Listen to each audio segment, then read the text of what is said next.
Virtualna resničnost je velika tehnološka zgodba zadnjih nekaj let. S pojavom komercialnih komponent in posebej za ta namen narejene programske opreme, pa se z njo zaradi uporabnosti sooča vse več uporabnikov v različnih poklicih. Na nek način se je širša javnost s tehnologijo že srečala s prihodom igrice Pokemoni, head-up ekrani v avtomobilih ali 360-stopinjskimi videi. Virtualna resničnost omogoča, da doživite karkoli, kjerkoli in kadarkoli. Tehnologija nam omogoča to, da njen uporabnik vidi, sliši in občuti okolje, kot da je v njem resnično prisoten. Na površje prihaja vzporedno s tehnologijo obogatene resničnosti, poimenovane tudi mešane resničnosti, ki je na svoj način prav tako uporabna v arhitekturi in nepremičninskem poslu. Značilnost virtualne resničnosti v primerjavi z zgoraj omenjenima tehnologijama je, da v okolje, ki ga doživljamo, v popolnosti umetno ustvarjamo ali z drugimi besedami v celoti kreiramo 3D model.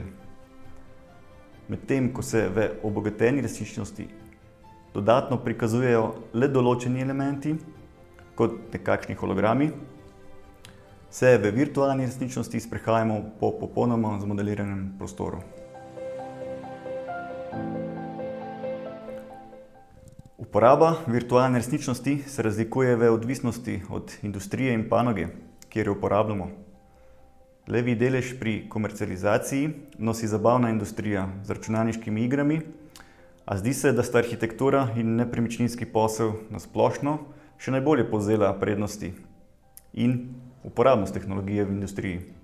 Virtualni sprehod je fraza, s katero poimenujemo uporabo tehnologije v arhitekturi. Spektor uporabe je širok. Lahko bi rekli, da za implementacijo ni ovir. Ali gre za majhne ali velike projekte, za novogradnje ali rekonstrukcije. Morda še bolj pomembno pa je dejstvo, da si s tehnologijo pomagamo vsi udeleženci pri gradnji. Projektanti, izvajalci, naročniki. Vsem je dobra predstava o končnem izgledu v pomoč pri delu oziroma pri dojemanju prostora. Virtualna resničnost v arhitekturi nam olajša odločitve in je orodje za kvalitetnejše načrtovanje. Arhitekturno projektiranje že leta povezujemo z računalniškimi 3D izrisi, sedaj pa jih lahko skupaj z real-time programsko opremo uporabljamo za vizualiziranje 3D okolja po principu virtualne resničnosti. Rezultat je navdušujoč, predstavlja velik napredek v primerjavi s klasičnimi 2D vizualizacijami. Z uporabo tehnologije dvignemo nivo zaznave prostora na popolnoma novo raven. Pri projektiranju smo soočeni s težkimi odločitvami o oblikovanju prostora. Tako smo nemalokrat prisiljeni sprejeti odločitve, o katerih nismo povsem prepričani.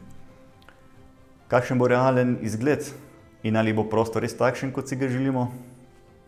Z uporabo tehnologije se virtualno sprehodimo po prostoru. Objekt v fazi načrtovanja pa ne obstaja več samo na papirju, ampak ga polno doživimo, še preden začnemo graditi. Skozi virtualno resničnost zaznamo prave dimenzije prostora v realnem času, spreminjamo barve in materiale, si ogledamo pot sončne svetlobe in sence in najpomembnejše, primerjamo različne postavitve in ideje. Naprednejše oblike izrisov nam omogočajo interakcije v prostoru, kot so prižiganje luči in premikanje kosa pohištva.